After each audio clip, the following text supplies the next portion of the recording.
Hello everyone, this is the Brandalorian again, and today we have another G.I. Joe Classified Series review. Today we are looking at the 60th anniversary of the Action Soldier Infantry. So this is paying homage to the original G.I. Joe action figures, which were designated as the Action Man back in the 1960s.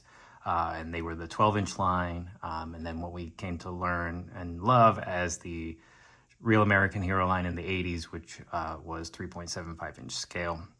And now Classified is doing 6-inch scale. But this is harkening back to more modern, more realistic military action figures. So while it's in the same scale as Classified, and it is a Classified figure, it is not with the Real American Hero Classified series. However, what I think, just by looking at these, and we'll confirm once we get them opened, I think these guys would be great army builders. They come with a lot. They come with multiple heads. So I think we will be able to use them as army building for the Joe team. So we'll just take a look at the side here. Got a shot of the Action Soldier there. We've got a really cool image on the back. So these are not numbered because they're not part of the regular Classified line. This is the 60th anniversary, so we don't see any numbers. Going back to that window style packaging, which we all know and love.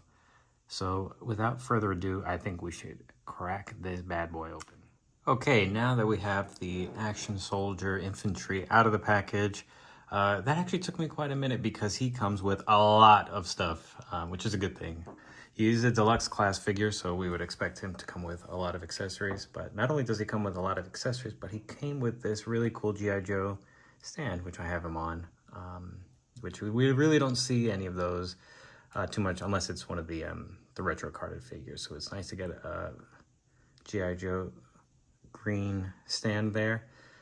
Right off the bat, out of the package, he comes with his hood on and this really cool soft goods poncho, this camo poncho. It looks really good. And he's got this hood up. We can also take that off. So we'll go ahead and pop that off. And now we've got his tan mask there. We'll go ahead and remove the poncho, which is a nice touch. So one thing you're gonna notice as a theme for this figure is this really can be mix and matched. It's great for army building.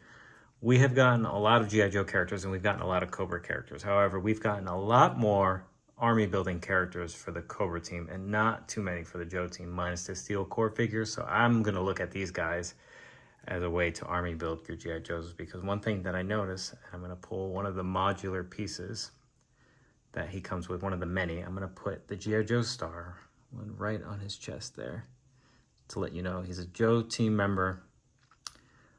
And you can kind of buy multiple of these guys and fill out your ranks. So while he is a modern looking military soldier, he's gonna fit right in with the Classified line with your other Joes because of that G.I. Joe star there. So I'm really enjoying that. And it looks like we've got a larger pouch piece, which I'm gonna try and attempt to put in the middle here.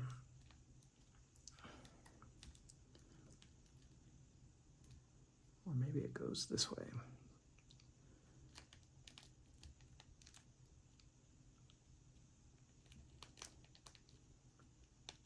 Yeah, there we go. And then we've got ports all over him. He's got multiple ports in his back and on the sides there. I think what I'm gonna do is I'm gonna try and port the small ones on the side. Otherwise it may limit his movement and articulation.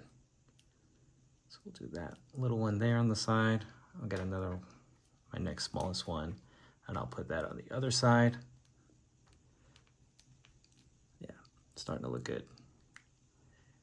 He's looking really well equipped so far.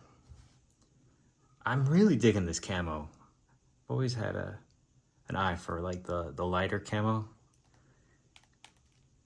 And I think it looks really good. So I'll put that small one there on the back. But then he also has this really cool backpack, which we can then put in his back like that.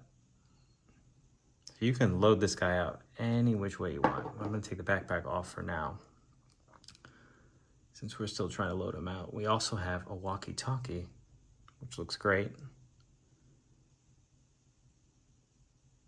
And that has a peg hole as well. And I'm seeing one right on his back of his belt there. So we'll go ahead and port that there. And this guy is really, really loaded out. I mean, that's another thing. I know I sound like a broken record, but you can really customize. So we've got this small pistol there, which we can port in his side holster there.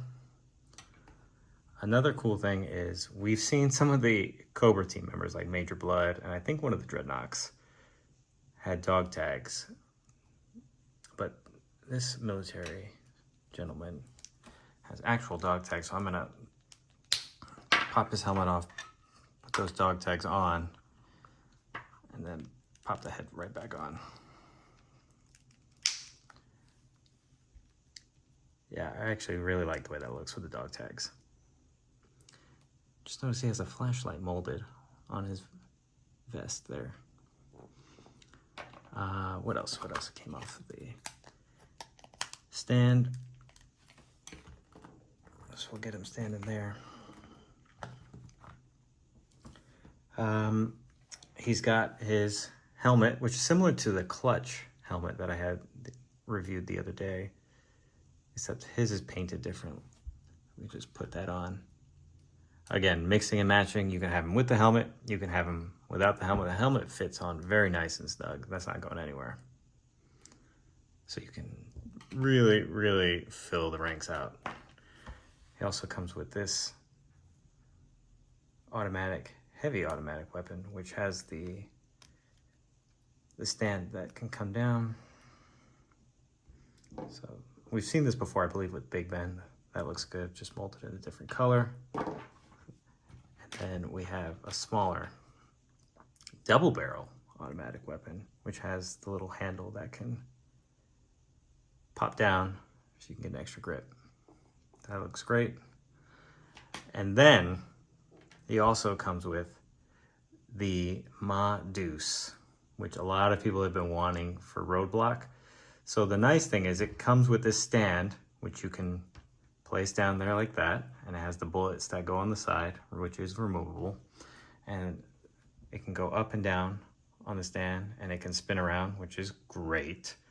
And it has the handle, so if you're going to be doing that, if you take it off of the stand, you can take out this handpiece and plug in this handpiece that is designed for handheld. So you can give this thing to Roadblock and he can carry it here and here, since he's probably one of the only Joe members strong enough to hand hold the Ma Deuce.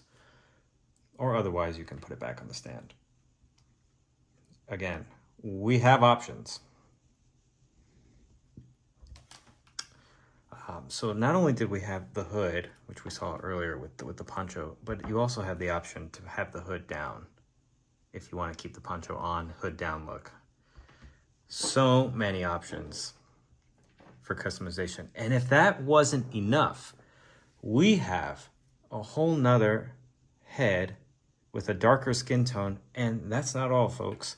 We have hands to go with the darker skin tone. So I actually bought 2 of these, so I will be customizing and switching these guys around to fill out my Joe ranks. I think this guy is the ultimate army builder, and I just think they did a really great job with it. So what I'm going to do now is bring out a couple more Joes. I'm going to get that vamp that you see in the background, and we're going to see if what kind of poses we can get this guy in. Okay, now we cracked open our second action soldier infantry, and we put him next to a more real American hero style G.I. Joe in Chuckles. And you can see, even though this one is more modern, it still goes as a G.I. Joe army builder. And in the vamp, we've got Clutch, we've got our second infantry soldier, and he's got the weapon popping out of the front windshield. And then we've got shooter in the back, working the double blaster there. So again, perfect way to army build with some G.I. Joes and 2 of the action soldier infantry. And I've got the 2 different heads, so 2 different soldiers right there. And I'm thinking about adding a few more to the ranks because I think they really work well as army builders. Well, guys, let me know what you think about this review. If you have any questions, comments, or concerns, please let me know in the chat. With that being said, I hope everybody has a great day. Take care.